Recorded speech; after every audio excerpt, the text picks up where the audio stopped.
പെട്ടെന്ന് മാറ്റം ഉണ്ടാവുന്നത് കടം മാറും. പിന്നെ അടുത്ത ഗുപ്ത നവരാത്രി ആവുന്നതിന് മുന്നേ തന്നെ അതിൻ്റെ മാറ്റം അറിയും. വാരാഹി ഉപാസനയിലേക്ക് കടക്കാൻ പറ്റിയ അവസരമാണല്ലോ ഈ ആഷാഢ ഗുപ്ത നവരാത്രി.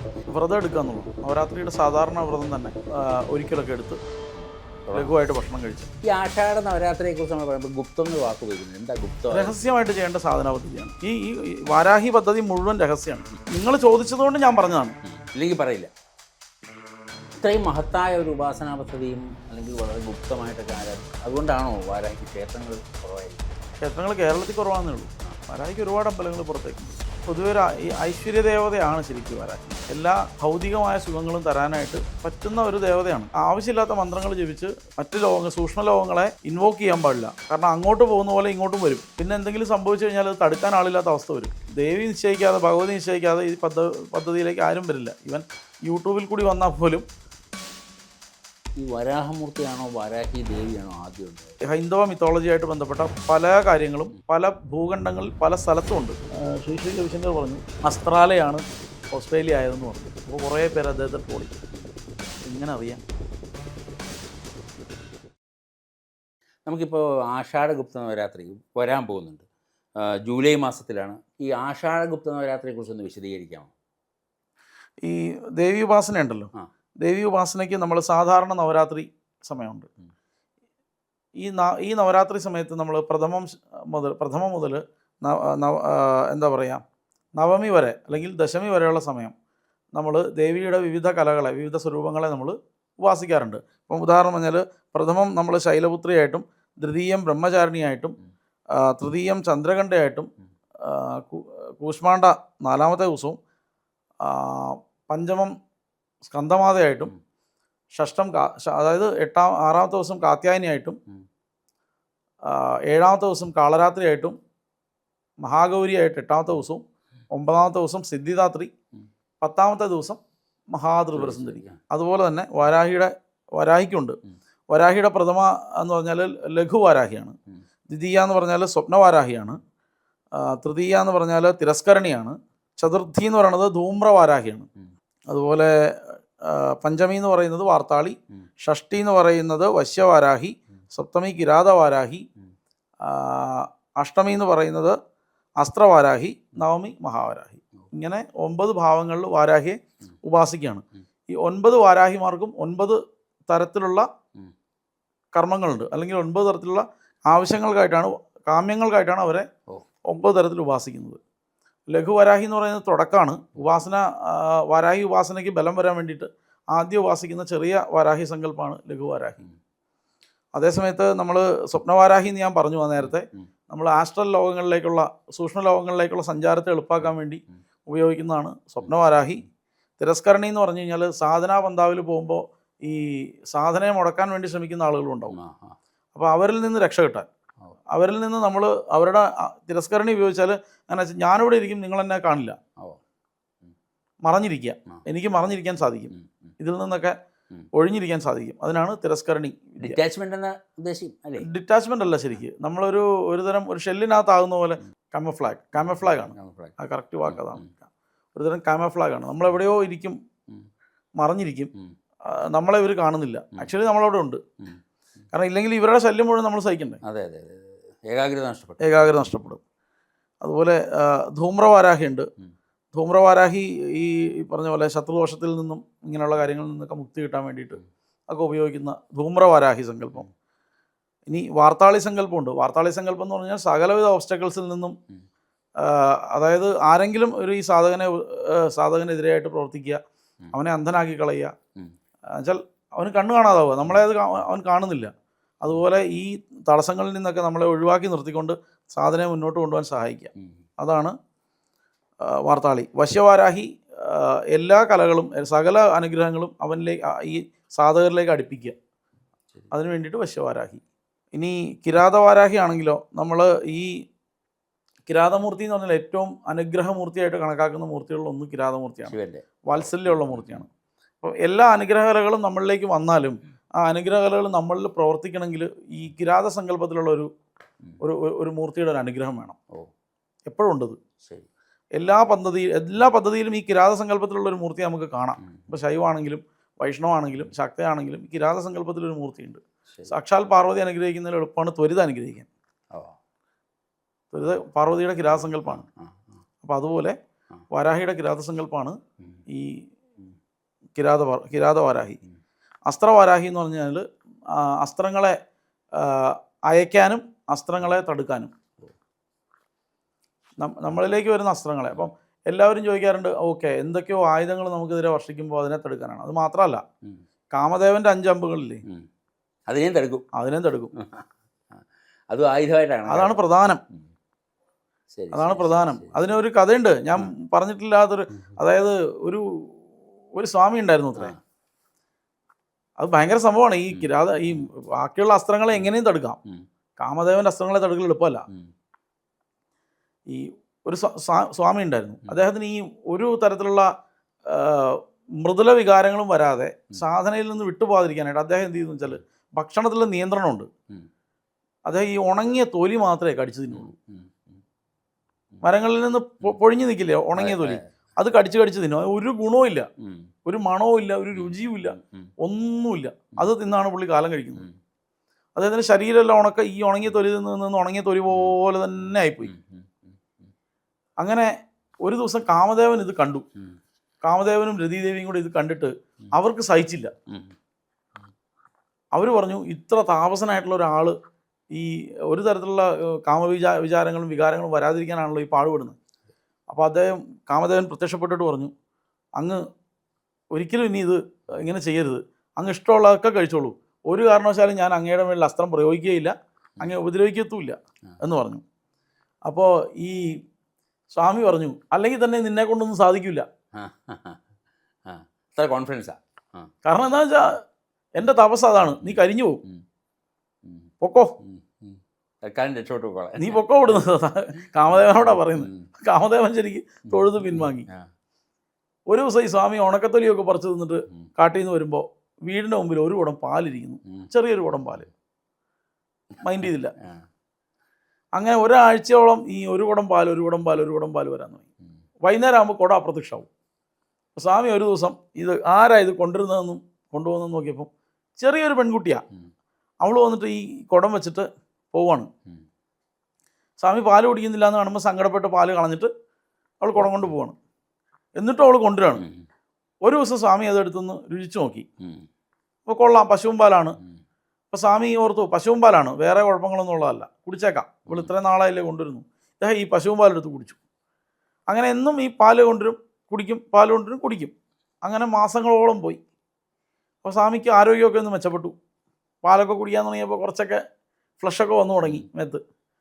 ഇതെല്ലാം ഈ ഉണങ്ങിയ അവസ്ഥയൊക്കെ ഒന്ന് മാറി, കവളൊക്കെ നന്നായി. വലിയ പ്രായമുള്ള സ്വാമി അല്ല കേട്ടോ. അപ്പോൾ ഒരു ദിവസം ഈ പെൺകുട്ടി വന്നപ്പോൾ സ്വാമി ചോദിച്ചു, നീ എവിടുന്നാണ് വരുന്നത്, നീ ആരാന്ന് ചോദിച്ചു. അപ്പോൾ ഞാനും അച്ഛനും കൂടെ വിറക് ഓടിക്കാൻ വേണ്ടി അങ്ങ് ദൂരെ നിന്ന് ഗ്രാമത്തിൽ നിന്ന് വരുന്നതാണ്. അപ്പോൾ ഇങ്ങനെ കഷ്ടപ്പെടുന്നത് കണ്ടപ്പം അച്ഛൻ പറഞ്ഞു, നമുക്ക് പശു ഉണ്ടല്ലോ, കുറച്ച് പാല് സ്വാമിക്ക് കൊടുക്കാം, എന്നും വരുന്നതല്ലേ, അപ്പം തിരിച്ചു പോകുമ്പോൾ പാത്രം കൊണ്ടുപോകാം. അപ്പോൾ ഇപ്പം അങ്ങ് കുടിക്കാൻ തുടങ്ങിയപ്പോൾ ഞങ്ങൾക്ക് സന്തോഷമായി, മുമ്പ് അങ്ങ് കുടിക്കില്ലായിരുന്നല്ലോ എന്ന് പറഞ്ഞു.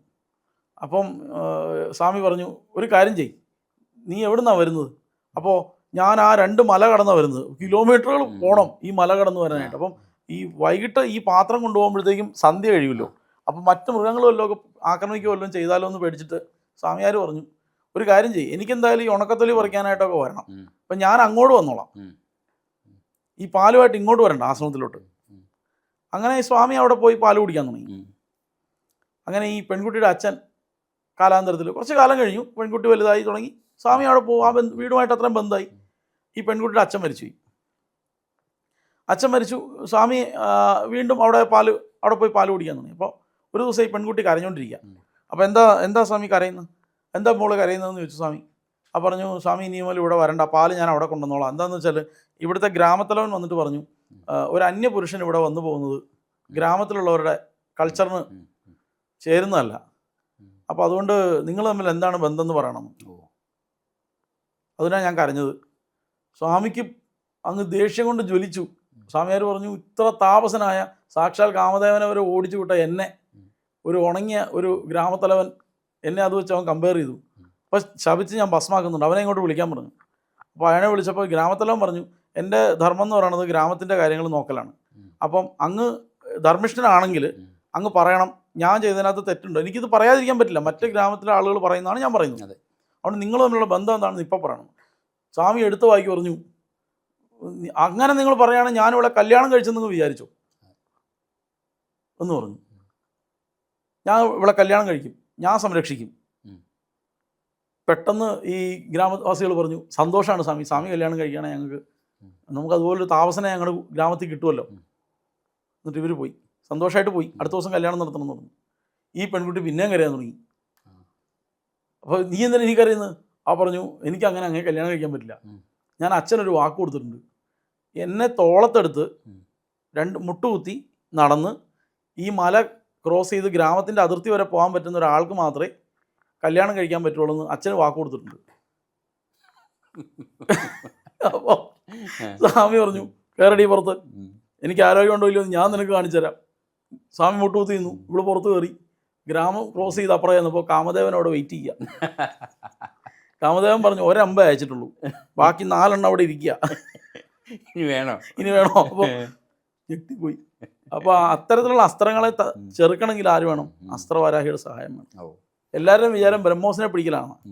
ബ്രഹ്മോസിനെ ചെറുക്കലൊക്കെ എളുപ്പമാണ്. പഴയ ചട്ടമ്പിസ്വാമി തിരുവടികളോട് പണ്ട് നീലകണ്ഠ സ്വാമികൾ പോയി ചോദിച്ചു അത്രേ, വിഷമുക്തി വരുത്തുന്ന മന്ത്രങ്ങളെ എന്ന് തരണേ സ്വാമി എന്ന്. അപ്പോൾ സ്വാമി പറഞ്ഞു അത്രേ, വിഷമുക്തി വരുത്തലൊക്കെ എളുപ്പമല്ലേ പിള്ളേ, ജീവൻ മുക്തി വരുത്തലല്ലേ ബുദ്ധിമുട്ട് എന്ന് പറഞ്ഞു അത്ര. അന്ന് ഈ വിഷമുക്തിയും ചികിത്സയൊക്കെ നിർത്തിയിട്ട് അദ്ദേഹം സാധനയിലേക്ക് പോയി എന്നാണ്.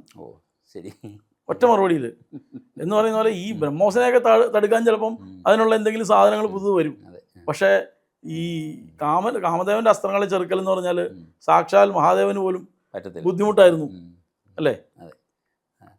അപ്പോൾ അസ്ത്രവാരാഹി കഴിഞ്ഞിട്ട് അടുത്ത മഹാവാരാഹി സങ്കല്പമാണ്. മഹാവാരാഹി ഇതിൻ്റെ എല്ലാം സമഷ്ടി സ്വരൂപത്തെയാണ് മഹാവാരാഹിയായിട്ട് ആരാധിക്കുന്നത്.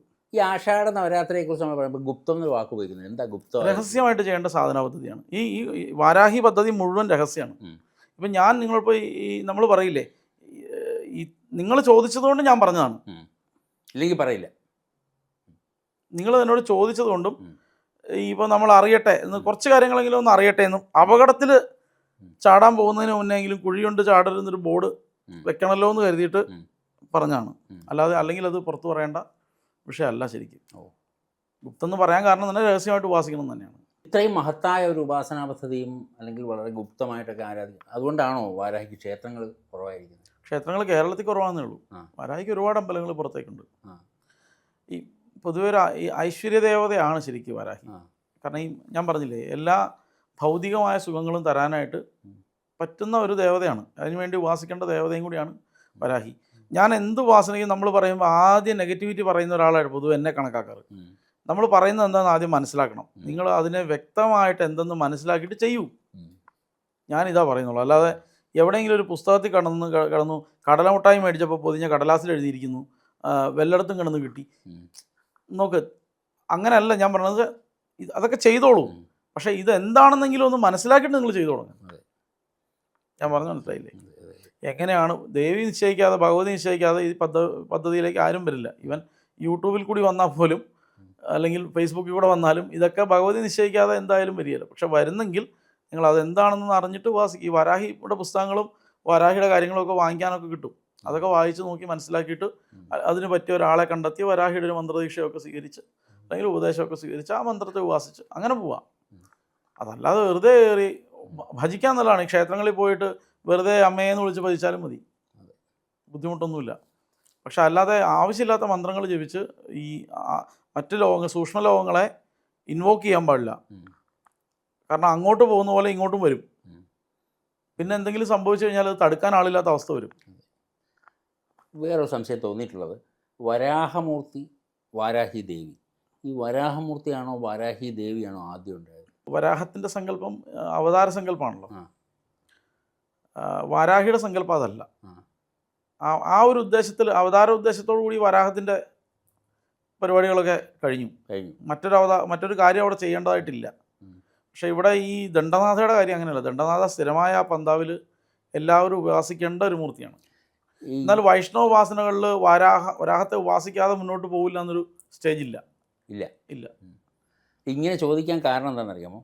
ഈ ലളിതാ സഹസ്രനാമം വായിക്കുമ്പോഴേ വിശുക്രപാഹരണ വരാഹി വീര്യ നന്ദിത എന്ന് കഴിഞ്ഞാണ് കരാങ്കുലി നഖോൽപ്പന്ന നാരായണ ദശാകൃതി എന്ന് എഴുതിയിരിക്കുന്നത്.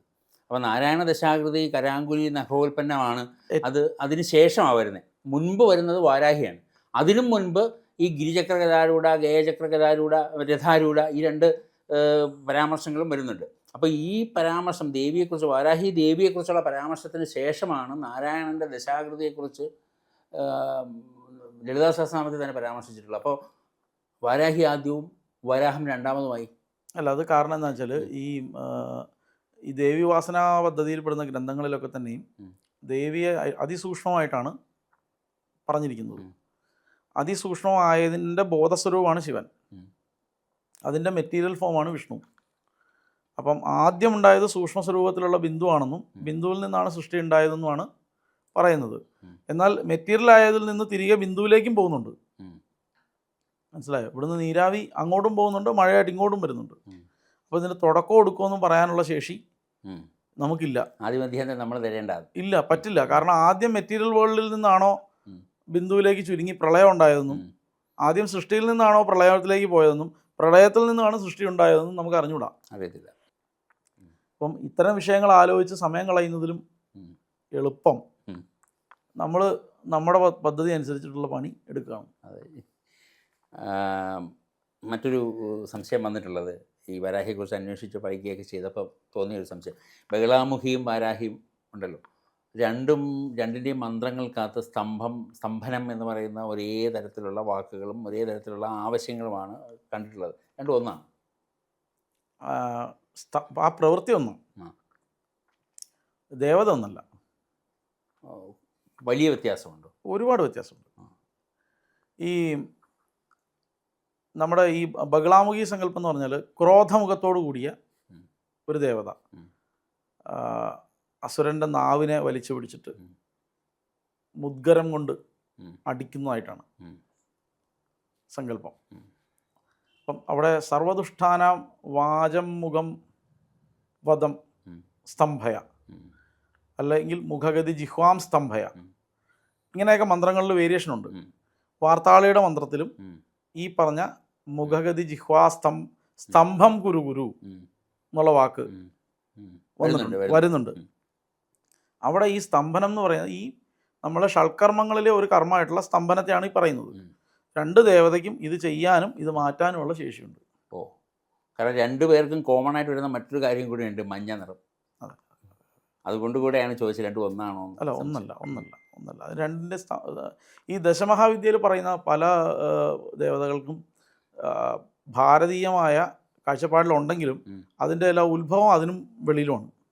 ഭാരതത്തിന് പുറത്താണ്. പലതിൻ്റെ ഉത്ഭവം അതിനും പുറത്ത്. പൊതുവായ അഭിപ്രായത്തിന് ഘടകവിരുദ്ധമാണിത്. അല്ല, ഞാൻ പറയുന്നത് നിങ്ങൾ മനസ്സിലാക്കൂ.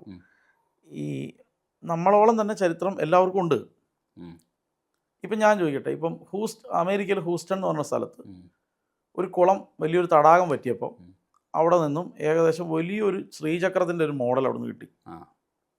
മോഡൽ മീൻസ് വരച്ചിരിക്കുകയാണ്. അതെങ്ങനെ കിട്ടി? എങ്ങനെ ഉണ്ടായി? ശരിയാണ്, എങ്ങനെ ഉണ്ടായി? അപ്പം ഈ ഹൈന്ദവ മിത്തോളജിയായിട്ട് ബന്ധപ്പെട്ട പല കാര്യങ്ങളും പല ഭൂഖണ്ഡങ്ങളിൽ പല സ്ഥലത്തും ഉണ്ട്. ശ്രീ രവിശങ്കർ പറഞ്ഞു അസ്ത്രാലയാണ് ഓസ്ട്രേലിയ ആയതെന്ന് പറഞ്ഞു. അപ്പോൾ കുറേ പേര് അദ്ദേഹത്തെ ട്രോളി. എങ്ങനെ അറിയാം? ആണോ ഇല്ലെന്ന് അറിയത്തില്ല, ഒന്നും പറയാൻ നിവൃത്തിയില്ല. ഇപ്പം 100 യോജന കൊണ്ട് ലങ്കയിലേക്ക് ചാടി, 100 യോജന വേണ്ട ലങ്കയിലേക്ക്. അപ്പം 100 യോജന കൊണ്ട് ചെല്ലുന്ന സ്ഥലം ബാലിയാണ്. എന്തുകൊണ്ട് ബാലി ലങ്കയായിക്കൂടാ? അന്നത്തെ ലങ്ക ബാലി ആയിരുന്നെങ്കിലോ? അപ്പം ഇതൊന്നും നമുക്ക് ഉറപ്പൊന്നും പറയാൻ പറ്റുന്ന വിഷയങ്ങളല്ല. ഈ മഞ്ഞയിലുള്ള സിമിലാരിറ്റി മാത്രമേ ഉള്ളൂ, മറ്റു കാര്യങ്ങളൊക്കെ വ്യത്യാസമുണ്ട്. ഇപ്പം ബഗളാമുഖി, എന്നോടൊരു ബഗളാമുഖി ഉപാസകനായിരുന്ന ഒരാൾ പറഞ്ഞ കാര്യമാണ്. ഇതിന് പ്രമാണമൊന്നും ചോദിക്കരുത്, എൻ്റെ കയ്യിലില്ല. കാരണം ഞാനത് ബഗളാമുഖി ഉപാസിക്കുന്നൊന്നുമില്ല. ബഗളാമുഖി ഉപാസകനായിരുന്ന ഒരാൾ പറഞ്ഞത് ഗ്രീക്ക് ഒറിജിനാണത്ര. ഗ്രീസിലെ യുദ്ധദേവതയുടെ ഒരു ഫോമാണെന്ന് പറഞ്ഞു അയാൾ. ഈ ദേവത ഗ്രീസിലെ യുദ്ധദേവതയായി മാറിയതുമാകാമല്ലോ. കാരണം നീലസരസ്വതി, താര, ഇത് ഭാരതം എന്ന് പറയുന്ന കോൺസെപ്റ്റ് ഇപ്പം ഈ നമ്മളീ കാണുന്ന 4 അതിർത്തിക്കകത്ത് നിൽക്കുന്നതൊന്നും അല്ലല്ലോ. അതല്ല, ഇത് എത്രയോ ഭൂഖണ്ഡങ്ങളിൽ ഇങ്ങനെ വ്യാപിച്ച് കിടന്നിരുന്നതാണ്. അപ്പം അവിടെ നമുക്കന്ന് പ്രത്യേകിച്ചൊരു ഇതൊന്നും ഇല്ലല്ലോ. അപ്പം അങ്ങനെ ആവാം. ഇവിടുന്ന് അങ്ങോട്ട് പോയെന്നോ അവിടുന്ന് ഇങ്ങോട്ട് വന്നെന്നോ ഒക്കെ ആവാം. എങ്ങനെ വേണമെങ്കിലും ആവാം. ഇപ്പോൾ വരാൻ പോകുന്നു ജൂലൈ 15-ാം തീയതി മുതൽ 23-ാം തീയതി വരെയാണ് ആഷാഢഗുപ്ത നവരാത്രി വരുന്നത്. ഇപ്പോൾ ഒരു ഭക്തന്, ഒരാൾക്ക് വാരാഹി ഉപാസനയിലേക്ക് കടക്കാൻ പറ്റിയ അവസരമാണല്ലോ ഈ ആഷാഢഗുപ്ത നവരാത്രി. എങ്ങനെയായിരിക്കണം അയാൾ കടക്കേണ്ടത്? അല്ലെങ്കിൽ എങ്ങനെയാണ് ഇത് ഈ ഗുപ്ത നവരാത്രി ആചരിക്കേണ്ടത്? എങ്ങനെയാണ്? വ്രതം എടുക്കുക എന്നുള്ളതാണ് നവരാത്രിയുടെ സാധാരണ വ്രതം തന്നെ. 2 ദിവസം മുന്നേയൊക്കെ എൻ്റെ ഒരു കാഴ്ചപ്പാടിൽ പകൽ വയറിളക്കണം. പകൽ സമയത്ത് ഈ ശോധനയ്ക്കുള്ള ഗുളികൾ ഉപയോഗിച്ചിട്ട് വയറിളക്കി വിടണം. വയറിളക്കി കഴിയുമ്പോൾ വയറ് സ്വസ്ഥമാവും. അത് കഴിഞ്ഞാൽ പിറ്റേ ദിവസം ഒരിക്കലൊക്കെ എടുത്ത് ലഘുവായിട്ട് ഭക്ഷണം കഴിച്ച് ഒരിക്കലൊക്കെ എടുത്ത് തുടങ്ങാം. എന്നിട്ട് ഒരു നേരം ആഹാരത്തോടു കൂടി, ഉച്ചയ്ക്കുള്ള ഒരു നേരം അത് മാത്രം അരിയാഹാരം എന്നല്ല ആഹാരം കഴിക്കാം. ബാക്കി രാത്രി സമയത്തൊന്നും ഭക്ഷണം കഴിക്കാതെ, പകൽ രാവിലെയും രാത്രിയും കഴിക്കരുത്. അങ്ങനെ ഉപവസിച്ച് ഈ ഒരിക്കലോട് കൂടി ഭഗവതിയെ ഭജിച്ചാൽ ഈ പെട്ടെന്ന് മാറ്റമുണ്ടാവുന്നത് കടം മാറും. കടങ്ങൾ തീർന്നു കിട്ടും. പെട്ടെന്ന് തീർന്നു കിട്ടും. അതൊരു വർഷം കൊണ്ട് തന്നെ അടുത്ത ഗുപ്ത നവരാത്രി ആകുന്നതിന് മുന്നേ തന്നെ അതിൻ്റെ മാറ്റം അറിയും. നമ്മൾ കുഴിയിൽ നിന്ന് കരയിലേക്ക് കയറും. അതായത് ഈ അധോമൂലാധാരം എന്നുള്ള അവസ്ഥയിൽ നിന്ന് ഭഗവതി ആ തേറ്റയ്ക്ക് ഉയർത്തി നിർത്തും. അതാണ് ആദ്യത്തെ ഫലം എന്ന് പറയുന്നത്. ഈ വരാഹം തന്നെ തേറ്റയ്ക്ക് ഭൂമിയെ ഉയർത്തി നിർത്തിയതാണല്ലോ. ആണ്. അതുകൊണ്ടാണല്ലോ വാരാഹി എന്ന് പറയുന്നത്. ഈ അധോമൂലാധാരത്തിൽ നിന്ന് കുണ്ടലിനിയെ പന്നി കുത്തി ഇളക്കുന്നത് പോലെ കുത്തി ഇളക്കി മുകളിലേക്ക് വിടുന്നതാണ്. അപ്പം അത് ആദ്യം ഭൗതികമായിട്ടുള്ള നേട്ടങ്ങൾ, ധനം, സ്വത്ത്, ഇതൊക്കെ ഉണ്ടാവും. അതുകൂടാതെ ഈ പറഞ്ഞ ആദ്യത്തെ ഫലം കടം മാറി കിട്ടുക എന്നുള്ളതാണ്. ബാക്കിയൊക്കെ പിന്നീട് ഭൗതികമായ എല്ലാ നേട്ടങ്ങളും ഉണ്ടാവും. അത് കണ്ടിന്യൂസ് ആയിട്ട് അവർ ആ വാരാഹി വ്രതം എടുത്തു പോകണം. എന്നുവെച്ചാൽ പഞ്ചമിക്ക് വ്രതം എടുക്കണം. അല്ല, ഈ ആഷാഢഗുപ്ത നവരാത്രിക്കുള്ള 9 ദിവസത്തെ വ്രതം മതി. എല്ലാ വർഷവും ചെയ്യണം. ഒരു 3-4 വർഷം കൊണ്ട് തന്നെ കാര്യങ്ങൾക്ക് നല്ല മാറ്റം വരും. ഇതിൻ്റെ കുഴപ്പമെന്ന് പറഞ്ഞാൽ ആൾക്കാർക്ക് ഒരു 5 കൊല്ലമൊന്നും വെയിറ്റ് ചെയ്യാൻ വയ്യ. ഇന്ന് തുടങ്ങിയാൽ മറ്റന്നാ ഫലം കിട്ടണം. ലോട്ടറി എടുത്താലേ പറ്റൂ. സ്വിച്ച് ഇട്ടിട്ട് ലൈറ്റ് കത്തുന്ന സ്പീഡിൽ വേണം. ഇപ്പം ഒരാളോട് ഞാൻ പറഞ്ഞു, ഒന്ന് പോയി രാമേശ്വരത്ത് തൊഴുതിട്ട് തൊഴാൻ പറഞ്ഞു ഒരാളോട്. എന്നിട്ട് അവിടെ പോയി തൊഴുത് തീർത്ഥസ്നാനമൊക്കെ ചെയ്ത് വരാൻ പറഞ്ഞു. അടുത്ത വണ്ടിക്ക് വിട്ടു. പോയിട്ട് തിരിച്ചിങ്ങ് എത്തി. ഇനി ഞാനെന്താ വേണ്ടെന്ന് ചോദിക്കും. കുറച്ചൊന്ന് വെയിറ്റ് ചെയ്യേ, ബോട്ടിങ് വന്നല്ലേ ഉള്ളൂ. അത് ചെയ്യില്ല. ആ കുളിച്ച ഈറൻ മാറുന്നതിന് മുമ്പ്, ഉണങ്ങുന്നതിന് മുമ്പ് ഫലം കിട്ടണം. അങ്ങനെയല്ല, ഒരു 4-5 കൊല്ലത്തെ പരിശ്രമം എന്തിനും ആവശ്യമാണ്. സാക്രിഫൈസ് എന്ന് പറയുന്നതാണ് റിസൾട്ടിലേക്ക് കൊണ്ടുപോകുന്നത്. നമ്മൾ ഊണും ഉറക്കവും എല്ലാം കളഞ്ഞ് നമ്മൾ ഒന്നിനു വേണ്ടി ശ്രമിക്കുമ്പോഴാണ് റിസൾട്ട് ഉണ്ടാകുന്നത്. ഡെഡിക്കേഷനാണ് അതിനകത്ത്. അങ്ങനെ ഡെഡിക്കേറ്റഡ് ആയിട്ട് ദേവിയെ ഉപാസിച്ച് ഭക്തിയോടുകൂടി ഉപാസിച്ചാൽ ഭഗവതി പ്രസാദിക്കും, റിസൾട്ടൊക്കെ കിട്ടും. അല്ലാതെ വജ്രകോശ വാരാഹി എന്ന മാന്ന് പറഞ്ഞ് ദിവസവും 25 വീതം കിഴക്കോട്ട് തിരിഞ്ഞെന്ന് ജപിച്ചാൽ ഇഷ്ടപ്പെട്ട ധനം വരും എന്നൊക്കെ പറഞ്ഞ് അടിച്ചു വിടുന്ന കേൾക്കാം. അപ്പം അങ്ങനെയൊന്നും പറഞ്ഞാലൊന്നും വരില്ല. പിന്നെ നീയാണോ അത് തീരുമാനിക്കുന്നതെന്ന് ചോദിച്ചാൽ ഞാനല്ല തീരുമാനിക്കുന്നത്. പക്ഷേ ഇതുവരെയുള്ള അനുഭവങ്ങളിൽ നിന്ന് ഇങ്ങനെയൊക്കെ തന്നെയാണ് പറഞ്ഞു തരാനുള്ളത്. പിന്നെ എന്തെങ്കിലുമൊക്കെ ആക്കണോ, ചെയ്തോളൂ, പരാതിയൊന്നുമില്ല. ഇവിടെ എനിക്കെന്ത് കുഴപ്പം വരാനാ, ഞാനല്ലോ ചെയ്യുന്നത്. അപ്പം കുറച്ച് അനുഭവങ്ങൾ ഇന്നും പഠിക്കുക. അങ്ങനെ എന്തെങ്കിലും ഉണ്ടെങ്കിൽ, കുഴപ്പങ്ങൾ ഉണ്ടായി കഴിഞ്ഞിട്ട് അത് പരിഹരിക്കുമ്പോഴും അനുഭവത്തിൽ വരുമല്ലോ. ഇലക്ട്രിസിറ്റിയിൽ തുടരുതെന്ന് മാത്രമേ നമുക്ക് പറയാൻ അത്രേ ഉള്ളൂ. നമുക്ക് ബോർഡ് വയ്ക്കാം, കുഴിയുണ്ട് ചാടരുത്. ചാടിയാൽ എന്താണെന്ന് ചോദിച്ചാൽ ചാടിക്കോ, കാലൊടിയെങ്കിൽ ഓടിക്കും, ചിലപ്പോൾ രക്ഷപ്പെടും. അപ്പോൾ എന്ന് പറയുന്ന പോലെ ഭക്തിയോടുകൂടി ഭഗവതിയെ ഈ കാലങ്ങളിൽ നവരാത്രി, ആഷാഢഗുപ്ത നവരാത്രി കാലത്ത് ഭജിച്ചാൽ അതിന് നിസ്സംശയം ഫലമുണ്ട്. അത് ആദ്യത്തെ ഫലം എന്ന് പറയുന്നത് ഈ കടബാധ്യതകൾ നീങ്ങാണ്.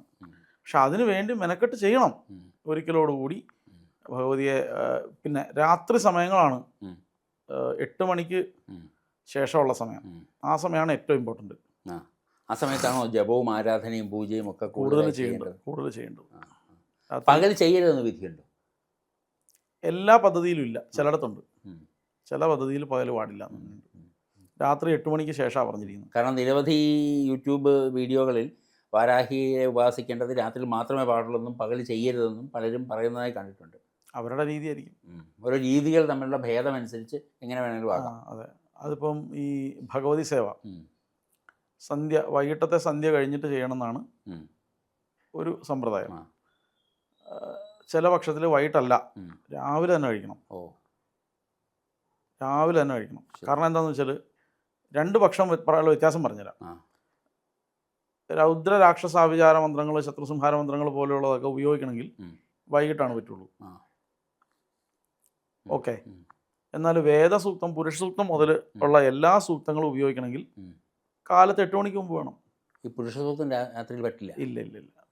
പുരുഷ സൂക്തവും സംവാദ സൂക്തവും രാത്രി എന്നല്ല, പകൽ 8 മണിക്ക് ശേഷം ഉപയോഗിക്കാറില്ല. ഓക്കെ. ഈ ചില വലിയ കലശ പൂജകൾ പോലുള്ള ചില കലശ പൂജകളിൽ പുരുഷ സൂക്തം കൊണ്ട് ന്യാസമുണ്ട്. അത് വൈകിട്ട് കലശം പൂജിക്കുന്നുണ്ടെങ്കിലും അപ്പം എടുക്കും. പക്ഷെ അല്ലാതെ പുരുഷ സൂക്തം സാധാരണഗതിയിൽ വ്യക്തിനിഷ്ഠമായി ചെയ്യുമ്പോൾ ചെയ്യാറില്ല. പുരുഷ സൂക്തം ജപിക്കണം എന്നുണ്ടെങ്കിൽ 8 മണിക്ക് മുമ്പാണ് പൊതുവെ പതിവ്. പിന്നെ ഇപ്പോൾ ക്ഷേത്രങ്ങളിലൊക്കെ അറിയാമല്ലോ, വഴിപാടൊക്കെ എഴുതിക്കൊണ്ടൊന്നും ആർക്കും ഒന്നും പറയാനില്ലാത്തതുകൊണ്ട് ചിലപ്പോൾ ചെയ്തെന്നിരിക്കും, ചിലപ്പോൾ ചെയ്തില്ല എന്നും ഇരിക്കും. അതൊക്കെ ഓരോരുത്തരുടെ വ്യക്തിപരമായ കാര്യങ്ങളാണ്. അപ്പോൾ സാധാരണഗതിയിൽ അങ്ങനെ ചെയ്യിക്കണം അങ്ങനെ ആഗ്രഹം ഉണ്ടെങ്കിൽ 8 മണിക്ക് മുമ്പാണ് അത് ചെയ്യേണ്ടത്. 8 മണിക്ക് മുമ്പ് ചെയ്താലേ അത് ഫലിക്കുള്ളൂ. അതുപോലെ ശ്രീസൂക്തം തന്നെ 2 പദ്ധതിയാണ്. ശ്രീസൂക്തം ചിലർ വൈകിട്ട് 8 മണിക്ക് ശേഷം, രാവിലത്തെ ഉച്ച കഴിഞ്ഞാൽ ജപിക്കില്ല ശ്രീസൂക്തം. അപ്പം വൈകിട്ടത്തെ വ്യവസ്ഥയ്ക്ക് അത് ഉപയോഗിക്കാൻ പറ്റാണ്ടാവും. ചില പക്ഷക്കാർക്ക് അങ്ങനെയല്ല, ഭാഗ്യസൂക്തവും ശ്രീസൂക്തവും വൈകിട്ടാകാം. അപ്പോൾ അവർ വൈകിട്ട് തന്നെ വ്യവസ്ഥ കഴിക്കും. ശരിക്കും പറഞ്ഞാൽ രാവിലെ തന്നെ കഴിക്കാം. ഗണപതിഹോമം കഴിയുന്ന കൂടെ തന്നെ വ്യവസ്ഥയും കൂടെ കഴിച്ചാൽ വളരെ സാത്വികമായിട്ട് പൂജിച്ച് ചെയ്യാൻ പറ്റും. എന്ന് പറയുന്നത് പോലെ അവരുടെ പദ്ധതിയിൽ അങ്ങനെ വരാഹിക്ക് ഇങ്ങനെ നിഷ്കർഷം ഉണ്ടാവും. ഉണ്ടെങ്കിൽ അതിനെ ചോദ്യം ചെയ്യാനും നമ്മളാളല്ല, അവരുടെ പദ്ധതി. അപ്പോൾ എന്തായാലും ജൂലൈ മാസം 15-ാം തീയതി മുതൽ 23-ാം തീയതി വരെ വരുന്ന ആഷാഢഗുപ്ത നവരാത്രി ആചരിക്കാനായി കാത്തിരിക്കുകയാണ് കേരളത്തിലും ഭാരതത്തിലുമുള്ള നിരവധി അമ്മ വാരാഹി ഭക്തർ. ഇനി പുതുതായി ആർക്കെങ്കിലും മഹാവാരാഹി സങ്കല്പത്തെ ആരാധിക്കേണ്ടതുണ്ടെങ്കിൽ അവർക്ക് വേണ്ട ഒരു നല്ല വെളിച്ചം പകരലായിട്ടുണ്ട് അങ്ങയുടെ ഈ പരിചയപ്പെടുത്തൽ. അതിന് ജനൻ ടി വിയും പ്രേക്ഷകരും അങ്ങയുടെ നന്ദിയുള്ളവരായിരിക്കും.